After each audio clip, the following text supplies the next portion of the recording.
Alrighty guys, so the shop is kind of crowded right now and it's snowing pretty good, which sucks, but we're gonna go ahead and get this 6-inch lift started. Don't laugh at my setup here. I already got the bolt and stuff out of this side. The bar is kind of rusted in there, so I'm just beating on it with a punch. It's an 18 mil. You just loosen this guy up and then pull this guy through, and then hopefully push your torsion bar up through and then drop your key out. It basically just puts rotational force on this. It pushes up on this side to push the lower control arm down. We got the bolt backed out. There's this nub up top. There's a like little hole, like a little channel up here that you need to get that nub to go into. Line this up so that you can jack this up and take the pressure off of this little guy. It's like a little divot that you plant it into. And then of course I don't have an impact.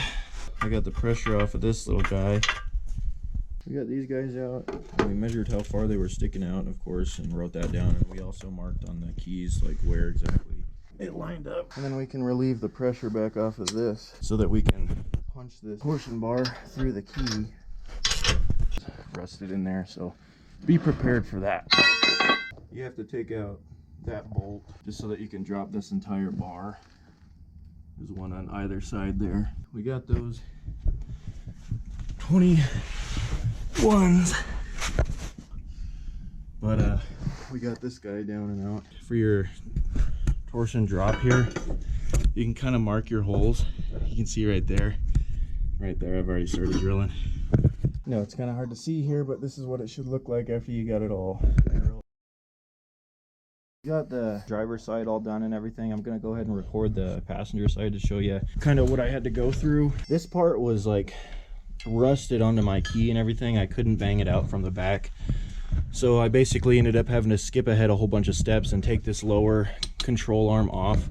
And while it was still also stuck onto this end of the torsion bar, I just kind of beat on it and it pulled it out a good ways.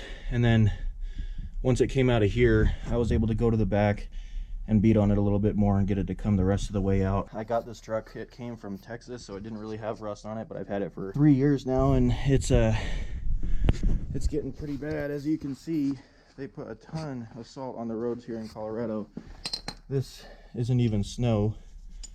That's just salt and stuff that is falling off, dripped off of the truck. So we need to remove the sensor and then your brake line and everything. It's going to be a 10mm right here for that bracket, as well as right here. And you can just kind of pry these guys out. Again, not having an impact kind of makes everything take way longer than it should. So there's this guy loose. The bracket, this you don't want to lose. I just kind of typically put it back in here. Okay. So the nut on top of the tie rod here is a 21mm. We got that guy all loosened up, and then you can just kind of beat on this until it comes out. And if you have new tie rods coming, it doesn't really matter. So we got the Kryptonite stuff that we're going to replace all this with, and the upper ball joints and everything. So don't go tearing me apart in the comments talking about how crappy my stuff looks and how I need to replace it. I know. Anyways, this guy goes like this, inverted, for the when the new knuckle comes. Another tip that I'm going to give you guys is to go ahead and loosen these 15mm bolts from the back of the knuckle that go through the wheel bearing while this is still connected to the upper and lower control arms, just because if you don't, it'll just kind of spin around. So like as you go to turn these, it'll just sit here and twist like this, and you can't really get them loosened or tight for that matter. You need to take out the two 21mm bolts from the back of the caliper housing here. There's one there. and one here.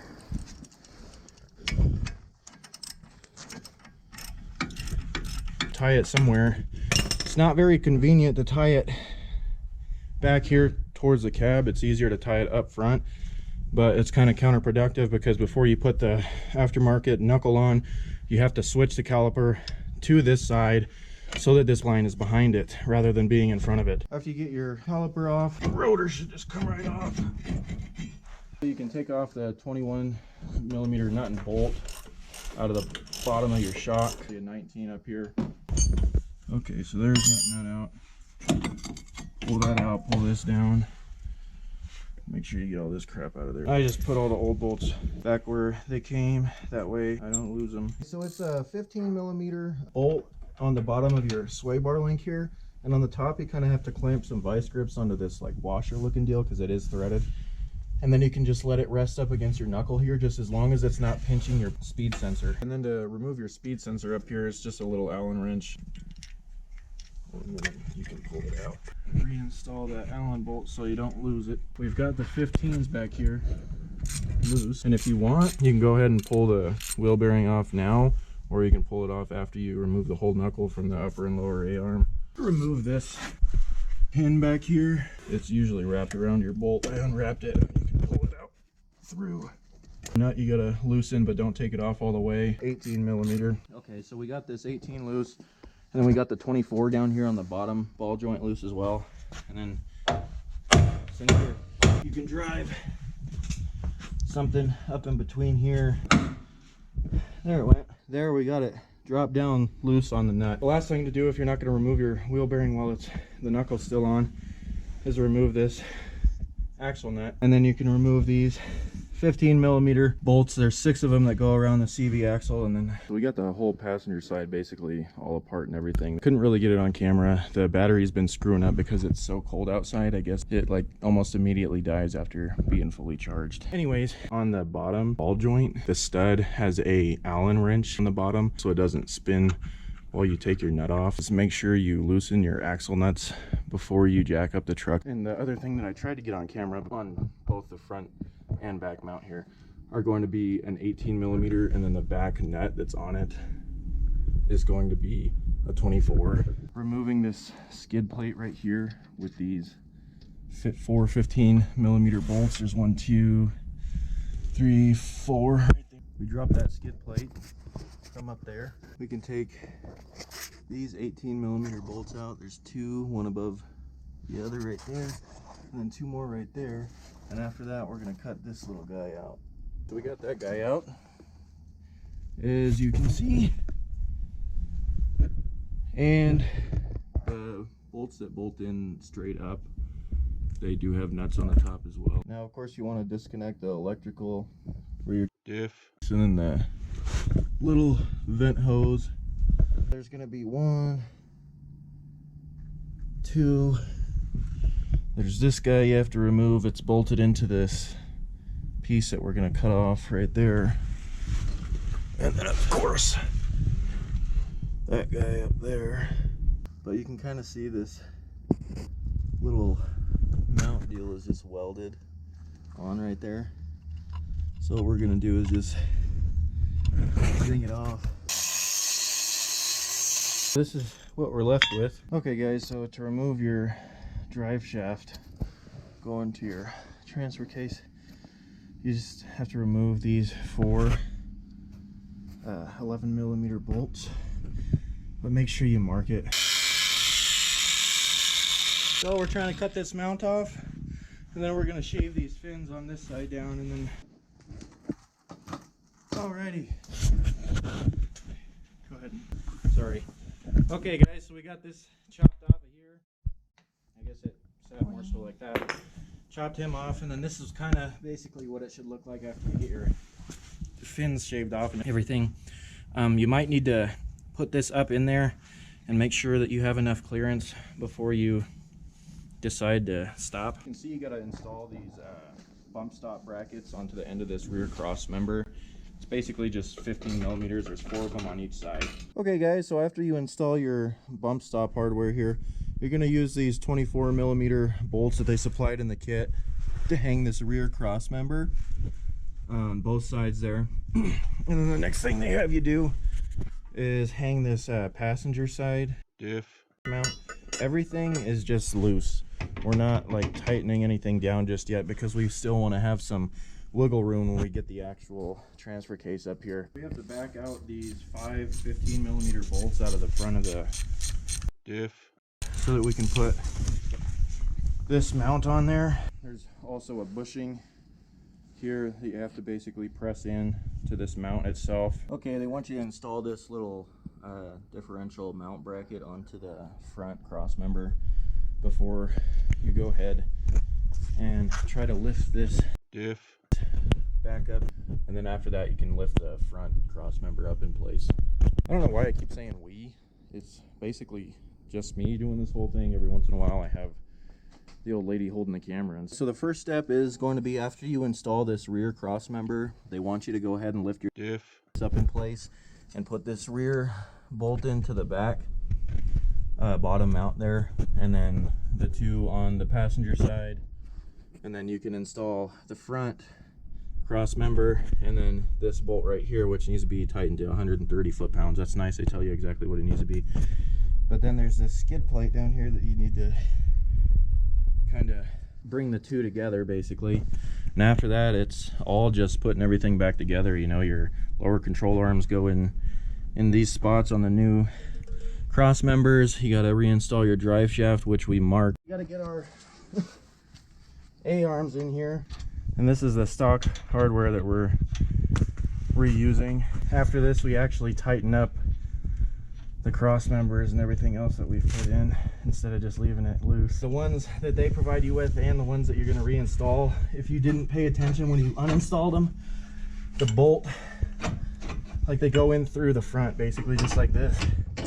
And same thing goes with all the new hardware that they send you. They want the head towards the front of the truck, the nut towards the back. Once you got your knuckle off, you have to get these 15mm bolts out. There's 4 of them.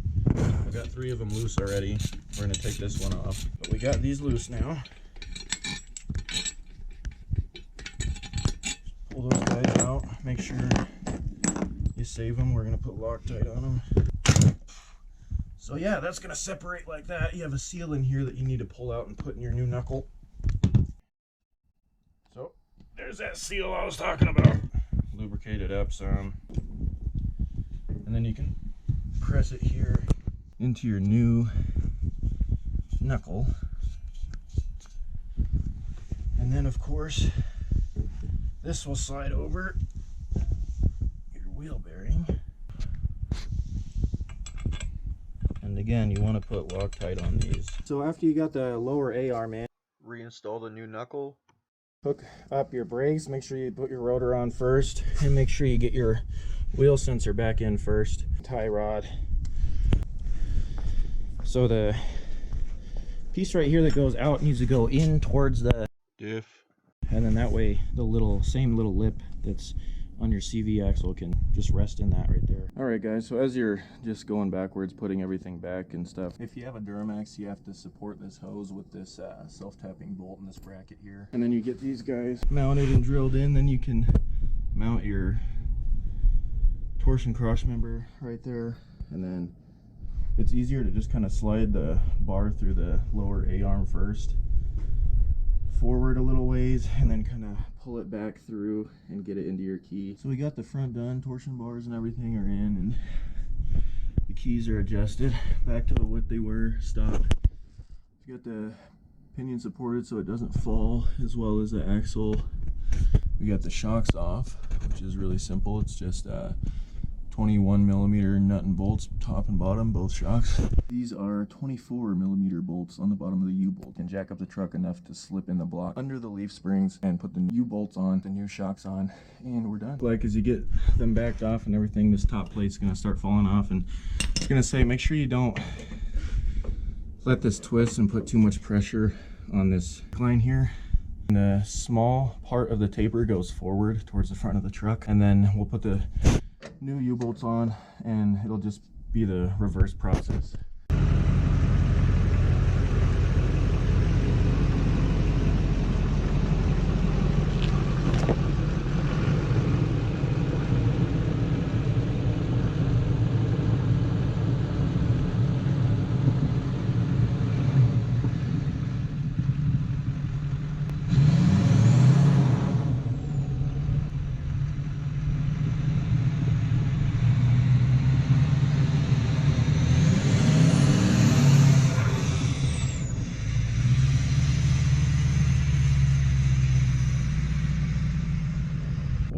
so she's done. Don't have the bigger tires on yet, or the Kryptonite parts, but